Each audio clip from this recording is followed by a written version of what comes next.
여러분 저희 저번 주에 들었던 말씀 기억나시나요? 저희 은혜로 사는 사람의 특징적인 모습 두 가지를 나눴었는데, 첫 번째는 예수로 갇힌 자였고, 또 두 번째는 하나님이 주시는 것으로만 사는 사람들이었습니다. 그것에 이어서 오늘 은혜로 사는 사람의 특징적인 모습 마지막 세 번째를 나누길 원하는데요. 그것은 바로 하나님의 풍성한 것을 가지고 살아간다라는 것입니다. 은혜로 사는 사람들의 특징적인 모습은 하나님의 풍성한 것을 가지고 살아간다라는 것입니다. 에베소 교회의 원리대로 교회가 세워진다면 반드시 드러나는 하나의 분명한 특징, 분명한 하나의 축복은 바로 예수 그리스도의 이름으로 교회가 풍성해진다라는 것입니다. 교회의 풍성함이 더해질 때 그 풍성함에는 수많은 풍성함들이 있겠지만, 그중 오늘 말씀에서 얘기하는 그 풍성함이 어떤 풍성함인지를 함께 살펴보기를 원합니다. 여러 가지 풍성함이 있겠지만 오늘 세 가지의 풍성함을 함께 살펴보려고 하는데요. 첫 번째로는 지혜의 풍성함입니다. 그래서 여러분들 거기에 가로가 있죠. 거기에 첫 번째는 지혜의 풍성함입니다. 오늘의 본문 에베소서 3장 10절의 말씀을 우리 함께 읽어보도록 하겠습니다. 시작. 이는 이제 교회로 말미암아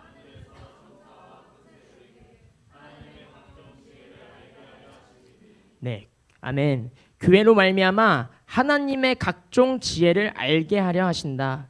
즉 교회 가운데 하나님의 지혜의 풍성함을 더하신다라는 것입니다. 그런데 여러분, 아무에게나 지혜의 권세가 임합니까? 아니죠. 에베소 교회와 같이 예수로 충만한 충만으로 모든 사람을 충만케 하는, 제가 이걸 읽으면서 너무 충만이라는 단어가 많이 나서 약간 랩 같은 거예요. 예수로 충만한 충만으로 모든 사람을 충만케 하는, 막 이렇게 하니까 제가 스스로 너무 웃겼습니다, 준비하면서. 그래서 천천히 말씀드려야겠다. 잘 들어보세요. 에베소 교회와 같이 예수로 충만한 그 충만으로 모든 사람을 충만케 하는 참 교회에게 하늘의 지혜의 권세가 임한다라는 것입니다. 에베소 교회와 같은 교회가 어떤 교회입니까? 에베소서 1장 23절의 말씀을 보면요. 교회는 그의 몸이니 만물 안에서 만물을 충만케 하시는 자의 충만이니라. 교회는 충만케 하시는 자의 충만이라고 말합니다. 충만케 하시는 분이 누구입니까? 바로 하나님입니다. 그 하나님의 충만, 하나님의 다스림 가운데 거하고 하나님의 통치 가운데 거하는 이 교회, 또 개인의 교회가 되어져야 한다라는 것입니다. 우리 개인의 교회가 하나님의 통치를 받아들이면서 살고, 내 뜻과 의지는 십자가 앞에 두고 오직 하나님의 다스림으로 살아갈 때, 내 자신에게 초점을 두는 것이 아니라 오직 하나님께 모든 초점을 두고 철저하게 하나님의 다스림을 받는 우리가 되어졌을 때 우리 가운데 하나님의 풍성함이 임하게 된다라는 것입니다. 내 힘으로 사는 것이 아니기 때문에, 그 만물을 창조하시고 통치하시는 하나님이 주시는 것으로만 사는 것이기 때문에 우리는 풍성할 수밖에 없는 것입니다. 그리고 모든 만물을 주관하시는 그분의 권세가 교회 가운데 임하게 되어지는 것입니다. 그래서 에베소 교회는 내 노력으로 사는 교회가 아니라 바로 하나님이 주시는 풍성함을 누리는 교회였다라는 것입니다. 여러분, 사진을 한번 보시면요, 제가 전에 8가지 복에 대해서 말씀드릴 때 빛이 프리즘을 딱 통과할 때 하나의 빛이 들어오지만 프리즘을 통과할 때 여러 가지 색깔이 펼쳐진다고 말씀드렸던 거 기억나십니까? 그와 같이 하나님의 영광이 교회 가운데 임할 때 하나님의 풍성함들이 쫙 펼쳐지는 것입니다. 오늘 이 예배 가운데 하나님의 영광이 임하는 시간이 되기를 소망합니다. 하나님의 영광을 땡겨서 믿음으로 취하시는 여러분들이 되기를 축복합니다. 그럴 때 이 교회 가운데 하나님의 풍성함이 쫙 펼쳐져서 그 풍성함을 누리는 우리 하늘소망교회 공동체가 되기를 축복합니다. 여러분, 다음에 한 가지 영상이 있는데요. 이게 세로로 찍었는데 가로로 보이죠? 이렇게 보시면 됩니다. 이렇게 한번 잘 보시면 여러분, 앞에 뭐가 보입니까? 아무것도 보이지가 않죠. 제가 직접 찍었던 영상입니다. 이날 제가 밤에 배달을 하다가 안개가 너무 짙게 껴서 진짜 아무것도 보이지가 않는 겁니다. 그래서 이거는 공유해야 된다 해가지고 바로 영상 찍어서 제가 하람 목사님한테도 보내드리고 막 보내드렸었는데, 여러분, 아무것도 앞에 보이지가 않죠. 운전하시는 분들은 알 것입니다. 안개가 짙게 깔리면요, 잘 보이지가 않습니다. 멀리서 차가 얼마만큼의 속력으로 오고 있는지 보이지도 않고요. 저기 앞에 사람이 있는지 없는지조차 구분이 가지가 않습니다. 그냥 코앞에 있는 것만 자동차에 있는 안개등 쌍라이트와 같은 빛으로 그냥 그걸로 인해서 조금 보여지는 것입니다. 그래서 안개가 많이 껴있는 날에는 저희가 비상깜빡이를 켜고 막 서행을 하잖아요. 여러분, 이와 마찬가지로 하나님과의 거리가 떨어져 있고 하나님으로부터 멀리 있을 때는 이와 같이 잘 보이지가 않고 혼미한 것입니다. 하나님은 지혜 그 자체이신데 하나님과 거리가 있고 멀리 떨어져 있다면, 즉 지혜가 없다면 들어도 듣지 못하고 보아도 보지 못하고 깨달을 수가 없는 것입니다. 하지만 여러분, 우리가 하나님께 가까이 갈수록 지혜의 빛을 비춰주시고 그 빛으로 인하여 우리가 보여지고 들어지고 알아지고 깨닫게 되어지는 것입니다. 지혜의 풍성함이 임할 때 안개 때문에 가리워져서 보이지 않고 그 혼미하던 것들이 점점 선명해지는 것입니다. 이 지혜의 풍성함이 예수로 충만한 이 하늘소망교회 가운데 임하기를 소망합니다. 여러분, 하나님께서 공급해 주시는 지혜의 풍성함이 임하면 하나님의 생각과 하나님의 관점이 점점 선명하게 보여지기 시작하는 것입니다. 그러면 하나님의 지혜와 하나님의 생각과 하나님의 관점으로 앞으로 세상에 일어날 일들을 알 수 있게 되어지고 그것에 미리 그때를 준비하며 살아갈 수 있게 되어지는 것입니다. 이 지혜의 권세를 하나님께서는 하나님의 교회 가운데 부어주시고 알게 하신다라는 것입니다. 지혜 있는 자는 앞으로 세상에 일어날 일들과 하나님의 경륜을 알아가고 준비해 갈 수가 있지만, 여러분, 하나님의 지혜가 없는 세상을 보면요, 하나님의 시간표와 하나님의 일들은 전혀 알지 못한 채 때를 알지 못하고 그냥 살아가고 있지 않습니까? 지혜가 임한 자들은 기도로 또 훈련으로 준비되어지고 정말 남은 자로 거듭나기 위해서, 거룩의 옷을 입기 위해서, 다시 오실 주님을 맞이하기 위해서 치열하게 몸부림치며 살아가고 있지만, 지혜가 없는 자들은 보아도 보지 못하고 들어도 듣지 못하기 때문에 그냥 방탕한 삶, 하나님 없이 내 마음대로 그냥 내가 하고 싶은 대로 살아가고 있는 것입니다. 이 모든 모습은 바벨론의 노예처럼, 마치 세상의 노예처럼 그냥 이리 끌려다니고 저리 끌려다니고 그냥 세상이 이게 좋다 그러면 이리로 가고 저게 좋다 그러면 절로 가면서 이 세상의 유행과 풍습을 따라 사는 삶, 세상의 영에 묶여서 살아가고 있는 것입니다.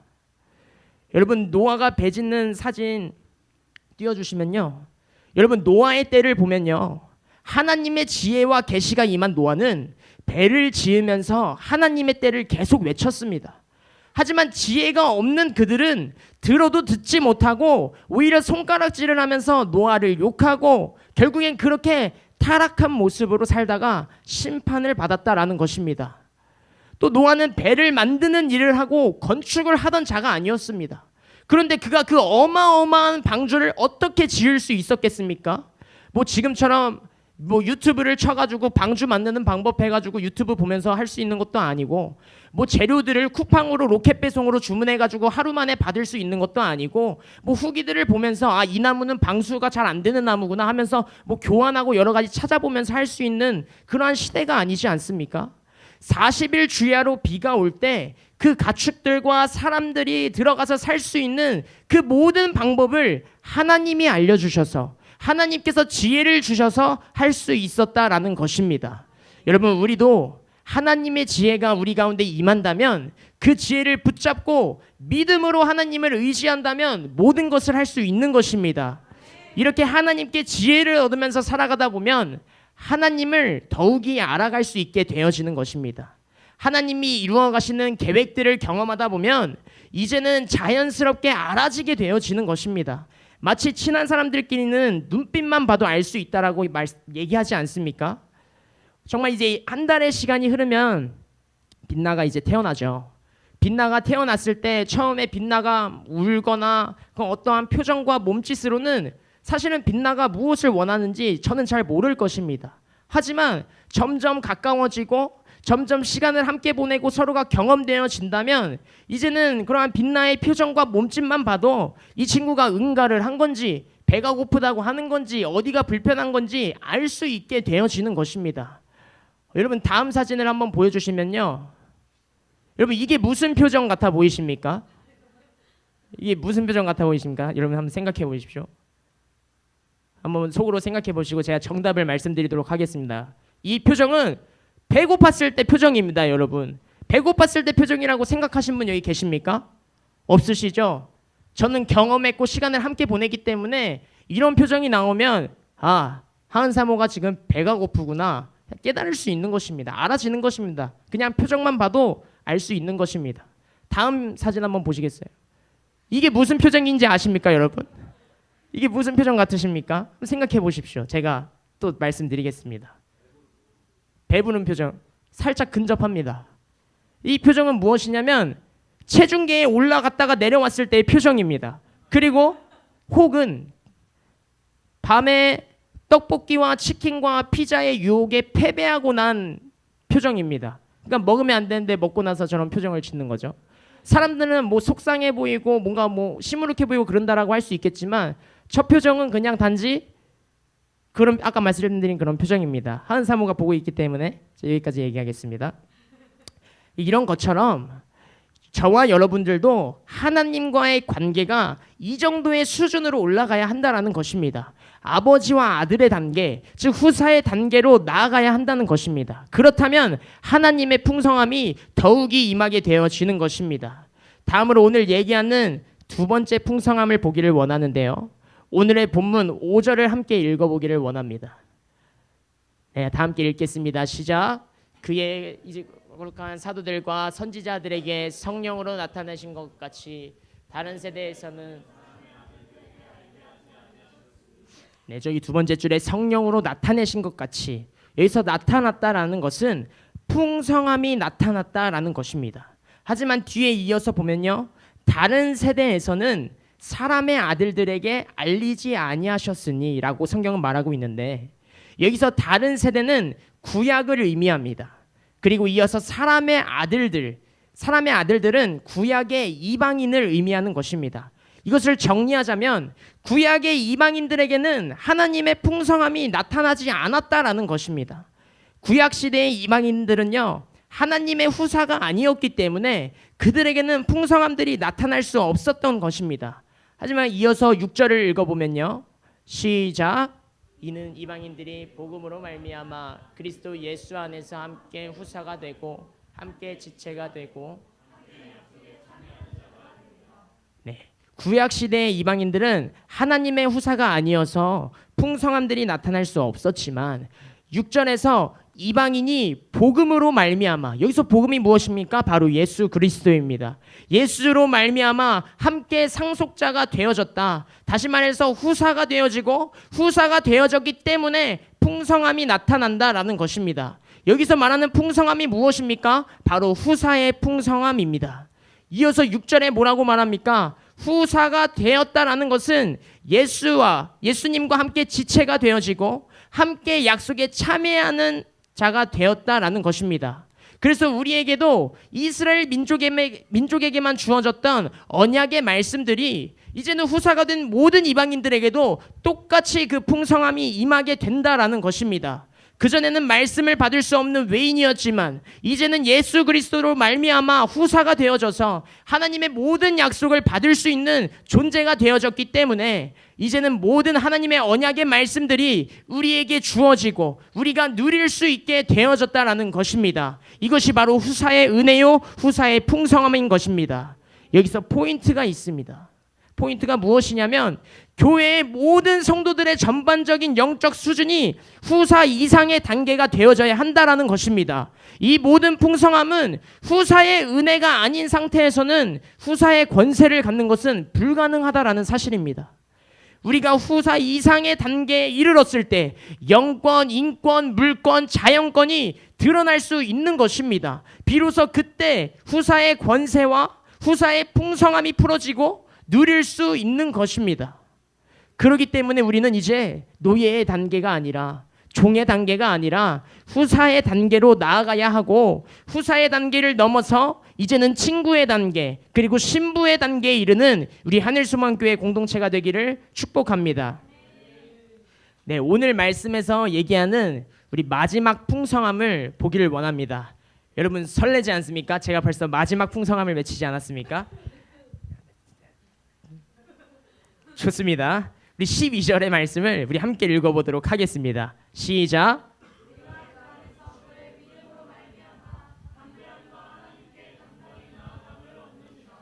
네, 여기서 담대함, 이 담대함이라는 것은 파레시아라고 합니다.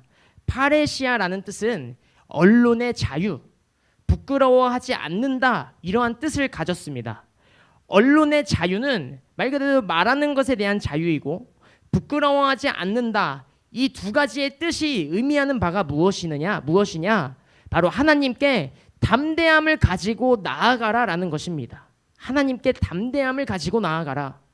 그래서 마지막 풍성함은 바로 담대함의 풍성함인 것입니다. 담대함의 풍성함. 여러분, 담대함이 없다면 기도의 파워가 없는 것입니다. 담대함이 없으면 믿음도 없고 믿음이 없는 기도는 힘이 없는 기도인 것입니다. 그렇기 때문에 우리는 순종적인 삶을 살아가면서 아버지께 나아가야 담대함을 얻을 수 있는 것입니다. 하지만 순종적인 삶을 살아가지 않는다면 우리에게 담대함은 점점 줄어들게 되어지는 것입니다. 여러분 한번 생각해 보십시오. 아기들이 있습니다. 아기들이 부모님 말씀을 안 듣고 지금 뭔가 사고를 치고 잘못을 했다고 생각을 했을 때 아버지가 아기를 불렀습니다. 과연 아기가 당당하게 아버지께 네 하면서 나아갈 수 있겠습니까? 아니죠. 대부분 사진과 같은 표정을 지을 겁니다. 요러한 표정 혹은 요러한 표정 혹은 요러한 모습으로 당당하게 나아가지 못하고 자기가 잘못한 것을 알기 때문에 뭔가 이렇게 눈치를 보면서 대답도 기어들어가는 목소리로 대답을 하고 그럴 것입니다. 누가 봐도 잘못을 한 사람의 표정을 가지고 약간 슬그머니 피하는 그러한 느낌일 것입니다. 이런 것처럼 우리가 하나님 앞에 잘못하면서 살아간다면 담대하게 나아갈 수가 없는 것입니다. 담대함은 생길 수가 없는 것입니다. 자기 속에서 계속 책망하는 소리가 많이 들려질 것이고 그러다 보면은 믿음이 생길 수가 없고 그러다 보면 하나님께 나아갈 담대함이 안 생기게 되어지는 것입니다. 우리는 아버지와 올바른 관계에 있을 때 담대하게 하나님께 나아갈 수 있는 것입니다. 물론 우리의 삶이 변하고 은혜 가운데 거하면서 하나님과의 올바른 관계 가운데서 믿음을 얻어가는 것이 좋지만 혹시 그러지 못했다 할지라도 정죄에 시달리는 것이 아니라 바로 지금 이 순간부터 믿음을 선택하면 되는 것입니다. 담임 목사님이 전에 그렇게 말씀하신 적이 있으시죠? 믿음이 없으면 뻔뻔하기라도 해라. 이건 옆 사람들과 얘기하지는 않겠습니다. 스스로에게 여러분 잘 말씀하십시오. 믿음이 없으면 뻔뻔하기라도 해라. 이것이 뭐 교만하라 뭐 이런 의미입니까? 그런 것이 아니라 그렇게라도 하나님께 나아가라라는 의미인 것입니다. 여러분 탕자 이야기 아시죠? 탕자가 얼마나 페루나 자식입니까? 아버지가 돌아가시지도 않았는데 자기에게 떨어질 유산을 먼저 달라 하는 정말 페루나 중에서도 으뜸 페루나이지 않습니까? 그가 무슨 자격이 있겠습니까? 어떠한 자격도 없고 보여지는 걸로 봤을 땐 루이가 내릴 수 있는 최고의 형벌 중에 하나인 엉덩이 1000대를 맞아도 모자랄 그러한 페류나입니다. 그럼에도 그는 정죄감에 빠지지 아니하고 어떤 담대함 없이 그냥 제자리에 머무르지 않았습니다. 아버지께 다시 돌아가는 그 믿음의 선택을 했다라는 것입니다. 이 믿음의 선택이 얼마나 중요한지 아십니까? 그 믿음의 선택으로 그가 어떻게 되었습니까? 누가복음 15장 20절을 보면요. 아직도 거리가 멀지만 그럼에도 아버지께서 진문 앞까지 나와서 그를 기다리셨고 그를 안아주시며 아버지의 아들로서의 모든 지위와 권위와 모습이 회복되어졌다라는 사실입니다. 여러분 우리도 믿음으로 선택하며 아버지께 나아갈 때 그분은 우리를 기다려주시고 우리에게 기다리고 있었다라고 말씀해 주시며 아버지의 아들 후사로서의 지위와 권위가 회복되어지는 줄로 믿습니다.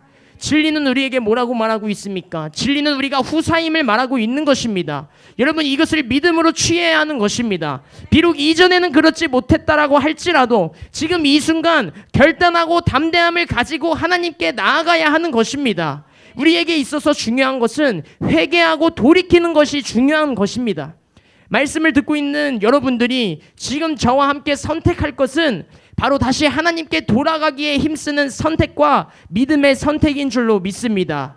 우리가 죄인인데 어떻게, 이러한 자기를 책망하는 소리가 아니라, 혼자 끙끙대면서 하나님께 나아가지 못하는 모습이 아니라, 우리가 후사임을 말하고 있는 그 진리를 바라보며 그것을 믿음으로 하나님께 나아가는 것입니다. 이것이 바로 담대함인 것입니다.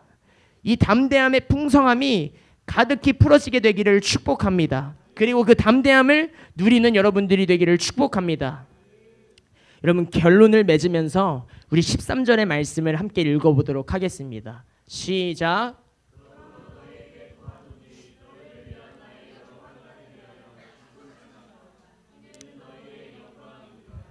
아멘. 우리가 은혜 안에 거한다면 우리의 힘이 아니라 은혜로 살아가고, 또 하나님의 은혜 속에서 복음을 전하며 하나님의 풍성함으로 살아가기 때문에 나에게 다가오는 환난은 능히 이겨내고 넉넉히 승리하며 나아갈 수 있는 것입니다. 내게 닥쳐오는 상황과 환경과 그러한 어떠한 조건들이 내가 사명을 이루어가는 데 있어서 어떠한 방해가 되어지지 않는다라는 것입니다. 바울은 오늘 얘기하는 것입니다. 나의 환난은 오히려 유익인 것이다. 하나님의 은혜로 이방인의 사도로서의 사명을 감당하는 것은 내가 죽어도 좋고, 내가 살아도 좋고, 내가 있어도 좋고, 내가 없어도 좋고, 그냥 그 무엇도 좋은 것입니다. 왜입니까? 바로 하나님의 은혜로 살기 때문에, 하나님의 은혜 안에 거하면서 그 풍성함으로 살아가기 때문인 것입니다. 환난이 다가올지라도 우리를 사랑하시는 예수 그리스도로 말미암아, 그 은혜로 말미암아 우리가 넉넉히 승리하며 나아가길 소망합니다.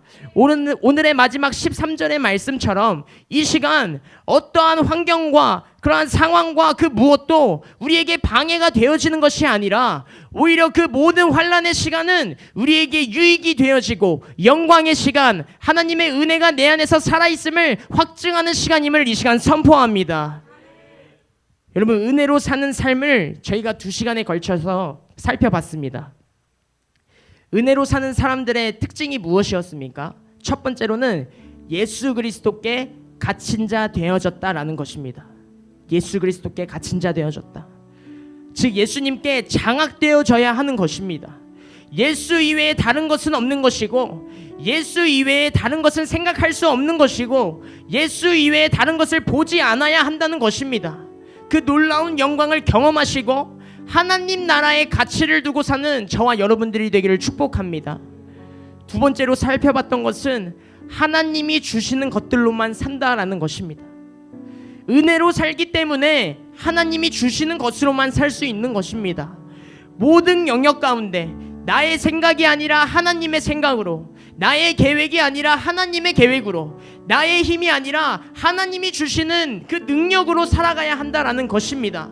그리고 오늘 마지막 세 번째, 하나님의 풍성함으로 살아가고 이 풍성함을 전하며 살아가야 한다라는 것입니다. 여러분, 에베소 교회의 특징 중에서 하나는 바로 이 풍성함이라는 것입니다. 뭐든지 풍성한 것입니다. 이 풍성함의 은혜가 하늘소망교회 가운데 가득 풀어지기를, 또한 이 교회 가운데 풀어진 풍성함을 여러분들이 누리시기를 예수님의 이름으로 축복합니다. 이 교회의 영광스러움이, 교회에 하나님이 주신 모든 권세와 능력이 정말 하나님이 원하시는 교회됨의 계시가 우리 가운데 열려지고, 에베소 교회 가운데 풀어주신 그런 하나님의 축복과 권세와 영광이 이 하늘소망교회 가운데 가득히 풀어지게 되기를 소망합니다.